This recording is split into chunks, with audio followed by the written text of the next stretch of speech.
अस्सलाम वालेकुम दोस्तों, मेगा सोप सीरियल पंहिंजा वेरी ड्रामा जो ईंदड़ नई एपिसोड में एक इंट्रस्टिंग सीन अची विया आहिनि। छा कासिम कमीनो शख़्स हसीना बेगम के ब्लैकमेल करे सघंदी? छा हसीना बेगम कासिम के पैसा ॾींदी या कासिम के ख़त्म कराए छॾींदी? छा रूंडो ऐं जाबिर खान वारा हुनखे शामिर के यानी सावल जे भाउ खे ख़त्म करे ऐं उनजो इल्ज़ाम उनजे सौट मथां हणंदा इन में कामयाबु वेंदा या न वेंदा? इन सॼी तफ़सीलात ॼाणण खां पहिरियां जेकॾहिं अव्हां असांजे यूट्यूब चैनल ते नवां आहियो त महिरबानी करे असांजे यूट्यूब चैनल के सब्सक्राइब करे घंटी जे बटन ते प्रेस करे नोटिफिकेशन ते ऑल करे छॾींदा जी हाणे ईंदा नई नोटिफिकेशन सभ खां पहिरियां अव्हां ॿाहिरि हंधि भाउ वक़्तु न पहुची सघे।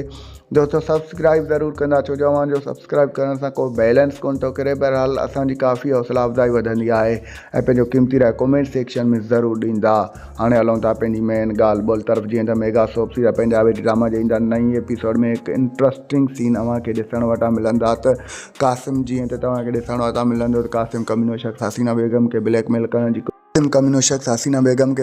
करण जी कोशिश कंदो ऐं तव्हांखे ॾिसण वटां मिलंदो त कासिम हसीना बेगम खे चवंदो जेकॾहिं तूं मूंखे पैसा नथी ॾी त मां जेको आहे सो इन जेको नूर बेगम आहे मां उनखे जेको आहे सो वॾेरे चाकर खान जे अॻियां खणी ईंदमि ऐं जेको आहे सॼा पोल तव्हांजी खोलींदी ऐं तव्हांखे मौत जेको आहे सो वॾेरो चाकर खान ॾेई छॾींदो।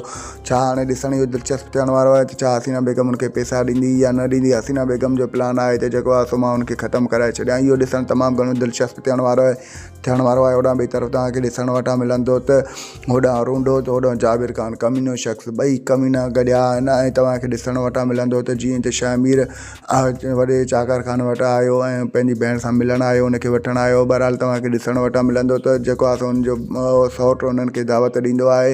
हिकु उन में नओं मोड़ अची वियो आहे त उहो कमीना शख़्स गॾिजी करे शामिर खे ज़हर ॾींदा ऐं जेको आहे सो उनजो सॼो इल्ज़ाम या त जेको आहे सिकू जे मथां लॻंदो या त उन्हनि जे सौट मथां। हाणे ॾिसण इहो दिलचस्प थियण वारो आहे त इहे कमीना शख़्स उनखे ज़हर ॾेई सघंदा या न।